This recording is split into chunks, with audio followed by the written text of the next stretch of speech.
오늘 하고 또 2주 해서 총 3주 동안 성경 바로 보기라는 이제 주제로 같이 함께 성경 공부를 하려고 합니다.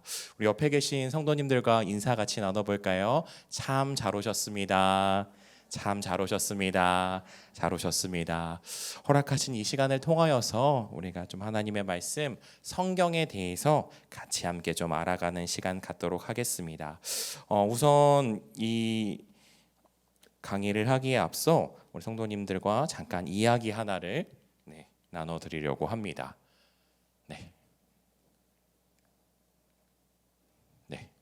넘어가야 되는데, 뭘까요? 여우죠. 한 이야기를 들려드리려고 합니다. 뭐 실화가 아니고요, 또 성경 말씀도 아닙니다. 그러니까 편하게 들으셔도 좋을 것 같습니다. 여우가 이제 길을 가다가 두꺼운 책 한 권을 발견합니다. 물론 이 여우는요, 글을 읽을 줄 모릅니다. 그런데 이 책을 갖고 이 책을 좀 어떻게 써볼까 궁리를 하다가 아이디어 하나를 얻습니다. 그리고는 고양이에게 찾아갑니다. 고양아, 너 내 말을 잘 들어야 돼. 고양이가 이야기합니다. 무슨 말도 안 되는 소리냐? 내가 왜 네 말을 잘 들어야 돼? 그러더니 책을 펼치면서 이야기합니다. 봐봐, 이 책은 사람 중에서 굉장히 유명한 학자가 쓴 책인데 이 책 30페이지를 보면 여우 말을 잘 듣는 고양이는 행복할 것이다 라고 적혀 있어. 봐봐, 읽어봐 라고 고양이한테 말을 합니다. 당연히 이 고양이도 글을 읽을 줄 모릅니다. 그러니까 여우가 그 하는 말에 이 책에 써 있다고 하니까 그런가 보다 라고 여기기 시작합니다. 이제 여우는 닭장에 있는 닭을 향해 찾아갑니다. 그리고 이야기합니다. 닭아, 너는 나한테 잡아먹히면 그것이 가장 좋은 일이야. 무슨 말도 안 되는 소리냐고. 야, 이 책 103페이지를 봐봐. 여기에는 이렇게 써 있어. 닭은 여우한테 잡아먹힐 때 가장 멋진 인생이라고. 인생은 아닌가요? 아무튼 닭의 삶이라고 이렇게 이야기하니까 닭 역시도 글을 읽을 줄 모르니까 그런가 보다라고 생각했습니다. 마지막으로 여우는 개를 찾아갑니다. 개야, 이 책을 봐봐. 이 책에서는 개는 여우 말을 잘 들어야지 잘 살 수 있다라고 써여 있어. 개 역시도 처음에는 믿지 않았지만 여우가 계속 이렇게 주장하니까 그런가 보다라고 생각했습니다. 그날 밤 여우가 닭장으로 찾아갑니다. 고양이는 여우의 말을 들어서 조용히 문을 열어주고 이 닭은 여우한테 잡혀가면서도 한 번도 이제 꼭 끼워라고 이야기하지 않고 또 그 모습을 개는 지켜보고 있었지만 개도 짖지 않습니다. 그런데 이 책의 제목은 바로 이것이었습니다. 여우를 사냥하는 법. 여우, 개, 닭, 고양이 모두 다 글을 모르니까 이 앞에는 여우를 사냥하는 법이라는 제목이 적혀 있음에도 여우를 사냥하는 내용들이 책에 담겨져 있음에도 전혀 엉뚱한 내용으로 여우가 시키는 대로 그러한 행동들을 하게 됩니다. 이 이야기는 위기철 씨가 쓴 고맙다 논리야라는 책에 있는 어떠한 내용입니다. 우리가 이 책을 읽으면서 이 내용을 들으시면서 어떤 생각이 들으셨나요? 많은 성도님들께서는 나의 신앙과 나의 믿음은 어떠한 권위와 기준을 그 신앙과 믿음을 두고 있습니까? 라고 물어본다면은 대부분의 성도님들이 이렇게 이야기할 것입니다. 나는 하나님의 말씀에 내 신앙의 권위를 두고 있습니다. 나는 하나님의 말씀에 내 신앙의 기준을 두고 있습니다 라고 말할지도 모르겠습니다. 그런데 우리가 함께 기억해야 될 것은 성경에 나의 신앙과 믿음의 기준과 권위를 두는 것은 당연하고 마땅하지만 이 성경을 우리가 어떻게 보느냐에 따라서 너무나도 다른 결과를 만들어냅니다. 조금은 무서운 이야기이지만요, 이단들도 성경을 봅니다. 신천지요, 어떠한 부분에 있어서는 우리보다 성경을 더 잘 아는 것도 같습니다. 그런데 왜 그들은 예수 그리스도가 아니라 이만희를 믿을까요? 성경 자체가 문제가 있는 것이 아니라 성경을 하나님이 원하시는 대로, 이 성경이 성경대로, 성경이 전하고자 하는 대로 이해하고 믿을 때에 우리 가운데 올바른 신앙, 건강한 신앙이 세워질 수 있습니다.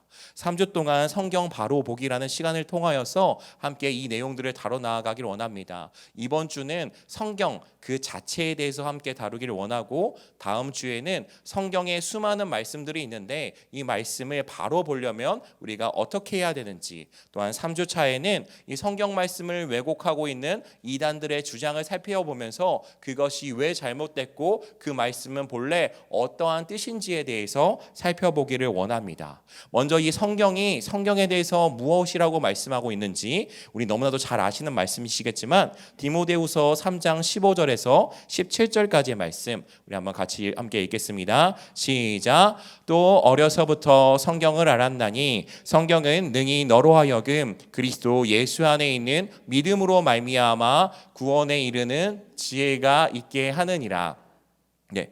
모든 성경은 하나님의 감동으로 된 것으로 교훈과 책망과 바르게 함과 의로 교육하기에 유익하니 이는 하나님의 사람으로 온전하게 하여 모든 선한 일을 행할 능력을 갖추게 하려 함이라. 아멘. 너무나도 귀한 말씀이고 우리 많은 성도님들께서 이미 암송하고 계신 말씀일 것입니다. 이 말씀을 통하여서 우리가 성경은 어떠한 것인지 함께 살펴보기를 원합니다. 먼저 성경은 바로 하나님의 감동으로 된 하나님의 말씀입니다. 하나님의 감동으로 된 하나님의 말씀. 너무나도 당연하죠. 네. 그렇지만 이 당연한 것을요, 잘 알아두는 것이 중요합니다. 기초는 쉬워서 기초가 아니라 가장 중요하기 때문에 기초입니다.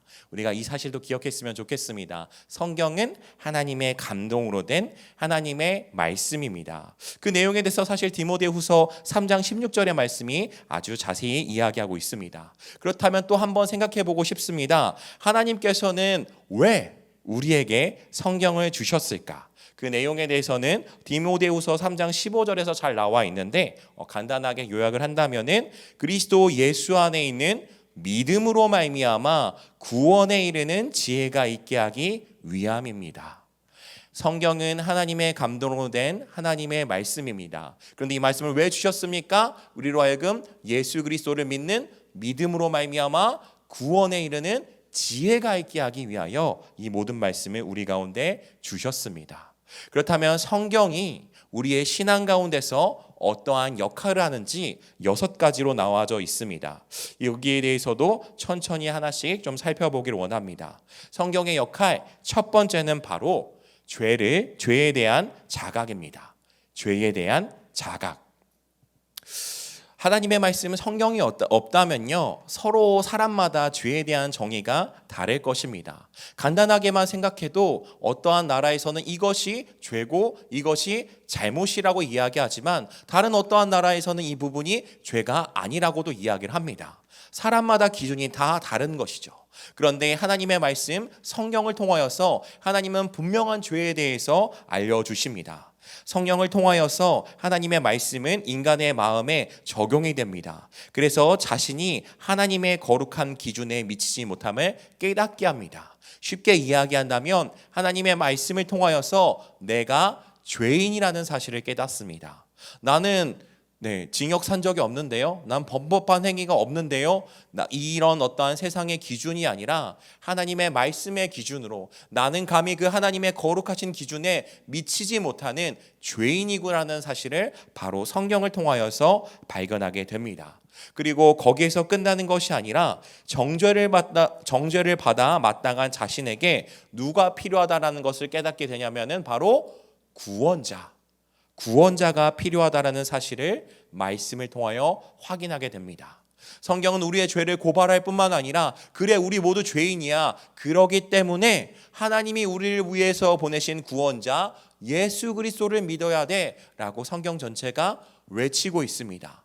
구약에서는 예수님이라는 이름이 나오지 않는 것 같지만 그 구원자에 대한 소망, 메시아에 대한 소망이 구약 말씀 가운데도 가득히 담겨져 있습니다. 이처럼 죄에 대한 자각, 성경은 우리를 죄인이라는 것을, 또한 구원자가 필요하다는 사실에 대해서 깨닫게 합니다. 두 번째, 성경의 역할은 교화와 교훈의 역할입니다. 교화와 교훈의 역할. 성경은 하나님의 백성에게 하나님이 어떤 분이신지 알려주십니다. 우리가 성경을 조금 이제 교리적으로는 특별 계시라고 이야기를 합니다. 특별한 하나님의 계시. 그런데 하나님께서 성경으로만 계시하시는 것이 아니라 세상으로도 계시를 하십니다. 이런 것을 일반 계시, 자연 계시라고 이야기를 합니다.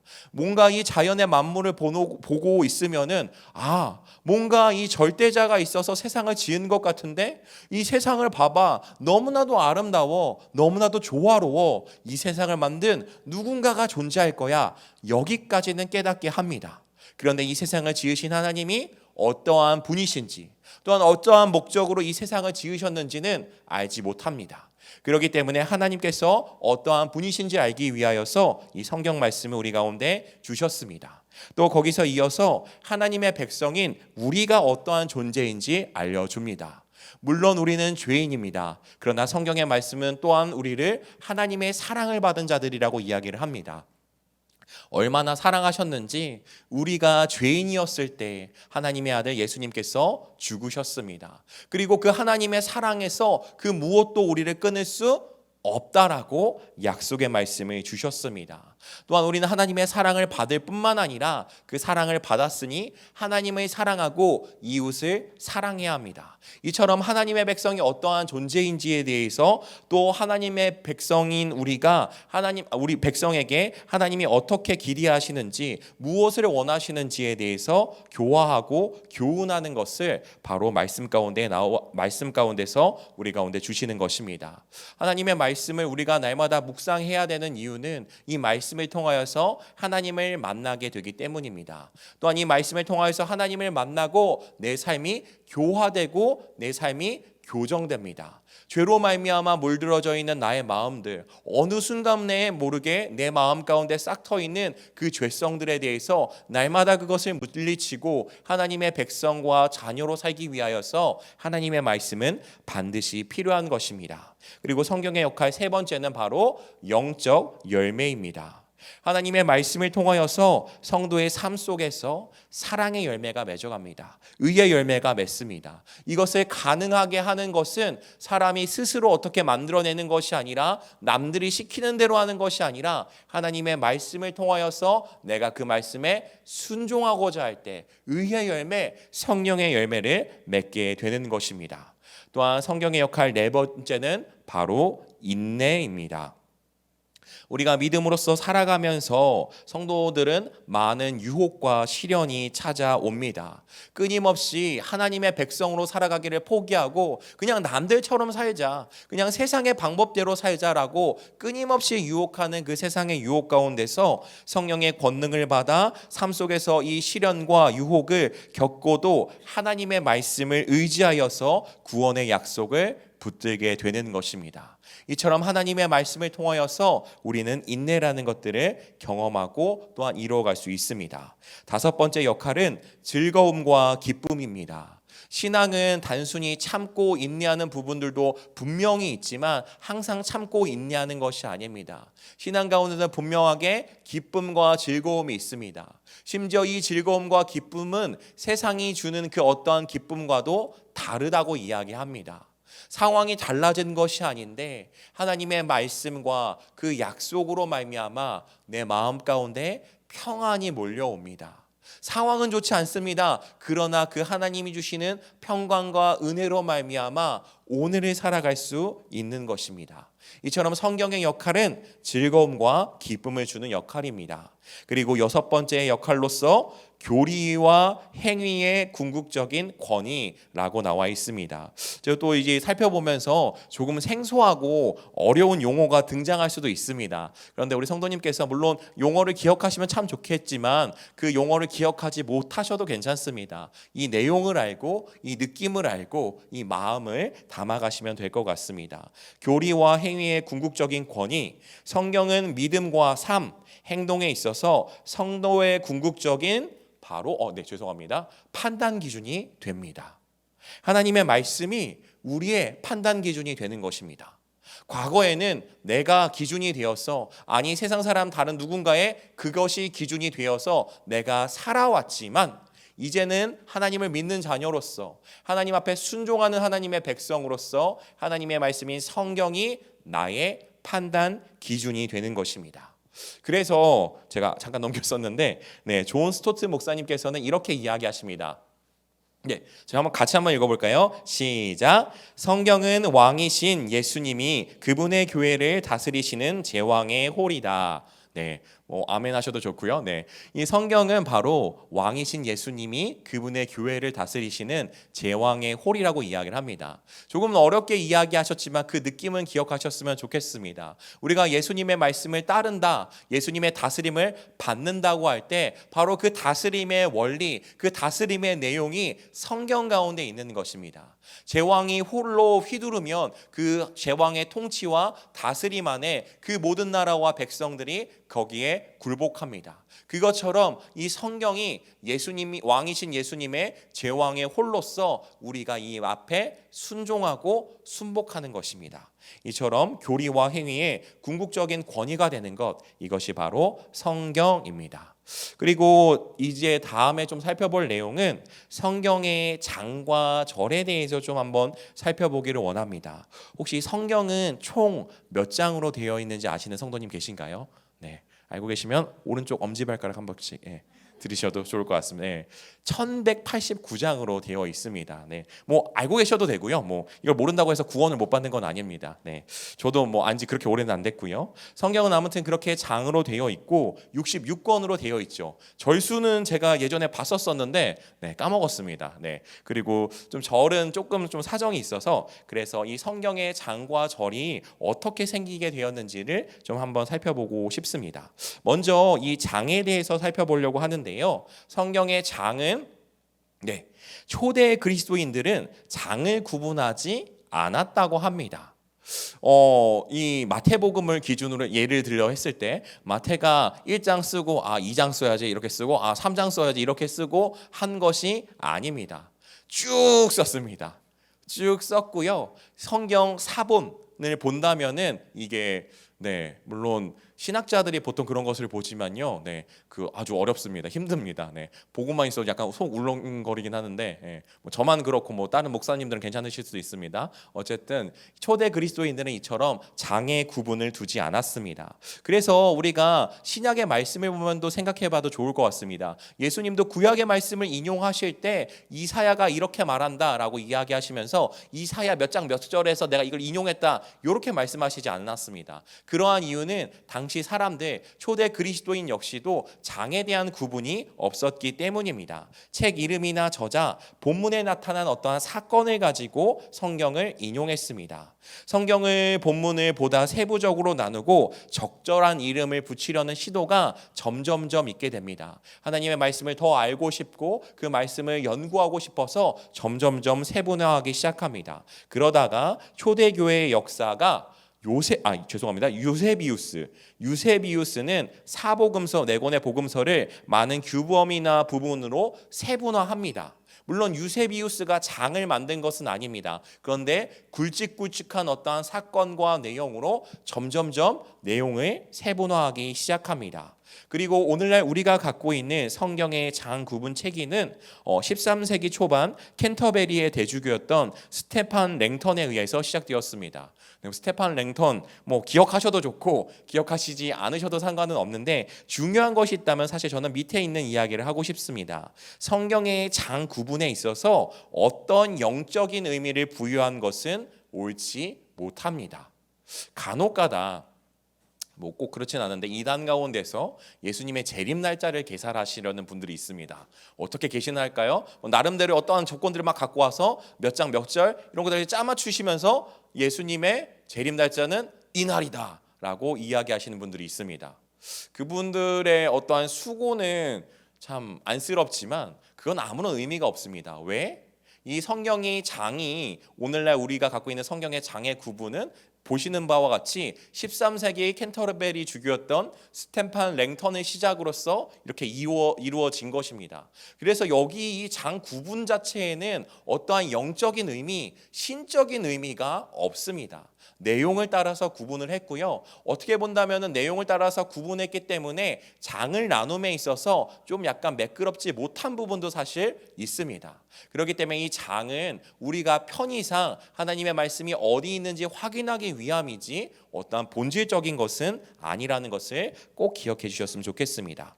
그리고 절 구분에 있어서 구약의 절 구분은 주후 900년경 벤 아셔 가문, 유대교 서기관 가문입니다. 그분들이 이제 표준화한 운문화 작업에 기초한다고 합니다. 시편 죄송합니다. 네, 답을 말해버렸네요. 성경에서 혹시 가장 긴 장이 어디신지 아시나요, 우리 성도님들께서? 네, 시편인 것 같죠. 제가 스포일러 했으니까 시편 119편. 네, 혹시 몇 절인지 알고 계실까요? 네, 뭐 이렇게 몰라도 구원은 받습니다. 네, 176절로 되어 있습니다. 근데 거기에는요 간단한 산수가 들어가 있습니다. 22 곱하기 8로 되어 있습니다. 이게 무슨 말이냐면 히브리어 알파벳이 총 22개입니다. 그런데 이 히브리어 말씀을 원어로 보게 되면은 재미있게 써놨습니다. 그러니까 히브리어로 치면 영어의 A에 해당되는 알렙이라는 글자로 1절이 시작합니다. 2절도 알렙으로 시작됩니다. 3절, 4절, 5절, 6절, 7절, 8절까지 알렙으로 문장이 쭉 시작됩니다. 그리고 9절부터 영어의 B라고 해당되어질 수 있는 베트라는 단어로 알렙 베트, 베트라는 이제 그 글자로서 절이 시작됩니다. 이렇게 같은 단어로 시작되는 8절, 그게 총 22개가 있으니까 8 곱하기 22에서 총 176절이 되어 있습니다. 네, 뭐 복잡하지만 이 이야기는 무엇을 이야기하냐면은 성경은 원어로 보면은 굉장히 운문화되어 있습니다. 요즘 말로 치면 라임. 네, 성경이 라임을 잘 칩니다. 언어 유희도 굉장히 많이 담겨져 있습니다. 사실 우리는 이제 한글 성경으로 보기 때문에 그러한 부분을 놓칠 수도 있지만 어쨌건 벤 아셔 가문을 통하여서 이러한 구약의 절 작업들이 이루어졌다는 사실을 저희가 기억했으면 좋겠습니다. 신약의 절 구분 같은 경우에는 로버트 발음이 어렵네요. 스테파누스 에스티네에 의해서 1551년 라틴 헬라어 대조 성경으로 처음으로 적용되었다고 이야기를 합니다. 그러니까 저는 이 내용들을 저 역시도 한 2주 뒤에 물어보신다면은 벤 오션가 아션가 헷갈릴 수도 있을 것 같습니다. 중요한 것은 무엇이냐면은 장과 절은 후대의 사람들이 하나님의 말씀을 더 잘 기억하기 위하여서 때로는 암송하는 데 도움도 많이 되겠죠. 마태복음 1장 1절을 외우는 건 어렵지 않겠지만 마태복음을 전체를 외우라 그러면은 그러고 싶지만 못하는 경우가 굉장히 많겠죠. 뭔가 하나님의 말씀을 더 가까이 하고 더 자세히 알고 순종하기 위하여서 이러한 장절에 구분이 있었다라는 것을 저희가 함께 기억했으면 좋겠습니다. 세 번째로 제가 다룰 내용은요, 성경은 누가 썼을까입니다. 성경은 누가 썼을까요? 네, 그리스도인이라면 성경이 영감받은 책이라는 사실에는 다 동의할 것입니다. 그런데 여기서 말하는 영감은 무엇일까요? 영감은 어떤 것을 영감이라고 이야기할까요? 네, 영감, 이런 영감은 아니겠죠. 네, 죄송합니다. 네, 영감에 대해서 다양한 이론들이 있지만 가장 성경적인 이론은 축자적 충족 이론입니다. 명칭이 어렵습니다. 앞서 말씀드렸습니다. 제가 용어 자체를 외우실 필요는 없습니다. 이 내용과 느낌을 담으셨으면 좋겠습니다. 축자적 충족 이론, 이것이 무엇인지에 대해서 함께 설명하도록 하겠습니다. 성경을 하나님이 썼다? 맞습니다. 근데 사람이 썼다? 이 말도 틀린 말이 아닙니다. 하나님이 쓰기도 하고 사람이 썼습니다. 무슨 말인가? 굉장히 복잡할 수도 있겠지만요, 간단하게 생각할 수도 있습니다. 성경의 저자는 생각하고 느끼는 인간으로서 글을 씁니다. 그것을요 우리는요 유기적으로 썼다라고 이야기를 합니다. 유기적으로 썼다. 이 말을 조금 더 쉽게 이야기한다면 저자의 언어, 문화, 지리, 문학적으로 상황 등이 이 말씀 가운데 반영되어 있다는 것입니다. 그래서 성경의 저자에 따라서 조금 그러한 말씀의 느낌들이 다를 수 있습니다. 그래서 이제 성경을 더욱더 깊이 연구를 할 때요, 어떤 이제 요한이 쓴 요한 문체라는 표현도 쓰고 바울이 쓴 바울 문체라는 표현도 씁니다. 특별히 우리가 서신서를 말씀을 묵상할 때 어떻게 하죠? 바울이 몇 차 전도 여행 때 어떠한 상황에서 쓴다라는 것이 우리가 큐티 생명의 삶 앞부분을 보면은 아주 탁월하게 자세하게 잘 나와 있습니다. 우리 성도님들께서 당연히 말씀이 중요하죠. 말씀이 제일 중요합니다. 그러나 말씀을 바로 알기 위하여서 생명의 삶 앞부분에 나와 있는 우리 교수님들과 목사님들이 쓰신 그러한 칼럼 같은 내용들도 잘 읽어보시면 너무나도 유익합니다. 이처럼 그냥 하늘에서 뚝 떨어진 말씀이 아니라 하나님께서 사람을 통하여서 쓰셨다는 것이 분명합니다. 그런데 또 중요한 것이 있습니다. 기록하는 과정에서 하나님께서 초월적으로 관여하셔서 하나님이 의도하신 대로 기록되었습니다. 글자 하나까지. 그것을 가리켜서 완전 축자라고 이야기합니다. 쉽게 정리한다면 성경은 하나님이 쓰셨습니다. 어떻게? 사람을 통해서. 그 사람이 갖고 있는 언어, 가치관, 문화, 생각 모든 것들을 통하여서 기록하셨습니다. 그런데 그냥 그 사람이 쓰고 싶은 대로 다 놔두신 것이 아니라 그 모든 것이 글자 하나하나까지 하나님의 계획하심과 하나님의 의도대로 그 말씀이 기록되었다는 것입니다. 그리고 또 한 가지 기억해야 될 것은 성경이 무호하다. 우리 성도님들 믿으십니까? 아멘. 네, 아멘 하셔야 됩니다. 네, 아니시더라 그러면 목사님들 당황하실 겁니다. 네, 성경은 무호합니다. 오류가 없습니다. 그런데 잘 들으셔야 될 건 무엇이냐면 성경이 무호하다고 이야기할 것은 할 때는 성경의 원본에 대해서 무호하다고 할 수 있습니다. 무슨 말일까? 성경은 사실 원본이 있을까요? 없을까요? 예, 없습니다. 성경에 그럼 우리는 뭘 믿고 있는 거야? 그럼 놀라실 필요가 없습니다. 성경에 원본이 없는 대신 수많은 그 원본을 따라 쓴 수많은 사본들이 있습니다. 그때 당시에는 복사기가 없었겠죠. 그럼 어떻게 했을까요? 성경을 보고 일일이 따라 써야 되는 것입니다. 우리 성도님들도 성경 필사를 해보시면 어떠신가요? 예, 저는 되게 힘들더라고요. 예, 물론 그 말씀을 쓰는 건 은혜롭지만 손이 굉장히 아프더라고요. 그 잠언 말씀 다 쓰는데 소근육이 아주 발달하는 시간을 가졌습니다. 아무튼 이 필사하는 작업 가운데서 필사를 하다 보니까 실수로 나올 수 있는 것들이 있습니다. 이렇게 써 있는데 옮기는 작업 과정 가운데서 실수한 것들, 이런 것을 이문이라고 하는데, 근데 성경은 굉장히 많은 사본들이 있고 이 사본들의 이문이 가끔씩 이제 발견하고 하지만 성경의 본질적인 내용이 달라지지는 않습니다. 근데 이게 생각해보면 굉장한 일입니다. 성경은 가장 오래된 게 1000몇백 년 전에 쓰여져 있는 것입니다. 우리나라 1000몇백 년 전에 기록한 책들이 얼마나 남아있을까요? 전 세계적으로 찾아봐도 그러한 기록들이 많이 있지 않습니다. 죄송합니다. 1000몇백 년이 아니죠. 네, 더 오래된 시간들, 이제 3000년이 되는 그러한 시간들이 그렇죠. 3000년이 되는 시간들, 너무나 오랜 시간이 됐음에도 불구하고 그 말씀이 너무나도 잘 보존되어 왔습니다. 그리고 구약은 히브리어, 아람어로도 써 있는 부분들이 있겠지만 신약은 헬라어로 기록되어져 있습니다. 그리고 수많은 사본들이 존재하고 오늘날 우리가 갖고 있는 성경은 개정이라 불리는 성경입니다. 혹시 이 앞에 어떠한 성경이 있으셨는지 기억나시나요? 그 성경은 개역 한글이라고 이야기를 하고 이 모든 과정 가운데서 번역상의 어떠한 그런 옮기는 과정에서의 한계가 있을 수는 있습니다. 그렇지만 성경이 무호하다라고 이야기할 수 있는 것은 본질적인 내용이 바뀌지 않았고 무엇보다도 성경의 원본은 무호하기 때문에 오류가 없기 때문에 우리는 당당하게 하나님의 말씀은 오류가 없다라고 이야기를 하는 것입니다. 그래서 우리 성도님들께서 개역개정의 말씀을 보시는 것 참 좋습니다. 그러나 우리가 하나님의 말씀을 더 풍성하게 잘 이해하기 위하여서 때로는 쉬운 성경을 보셔도 좋습니다. 우리말 성경을 보셔도 좋습니다. 우리 나반석 목사님께서는 이제 성경을 이제 주의하고 연구하시는 과정 가운데서 저 카톨릭 성경도 번역상에서 원문의 어떠한 충실한 부분에 있어서 더 잘된 부분도 있다라고 얘기를 해주셨습니다. 이처럼 다양한 번역들이 있고 우리 성도님들이 좀 더 관심을 가지시면 그 다양한 번역의 성경을 인터넷을 통하여서 얼마든지 보실 수 있습니다. 그러한 말씀을 통하여서 하나님의 말씀을 더 잘 알아가는 만큼 더 잘 순종하기를 원합니다.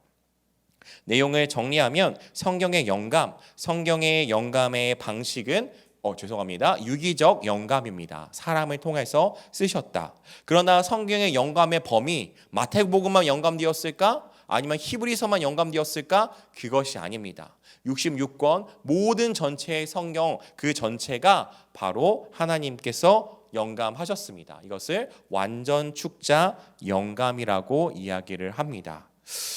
이 하나님의 말씀을 왜 우리 가운데 주셨을까라는 것을 생각하면서 오늘 성경 공부를 좀 마무리했으면 좋겠습니다.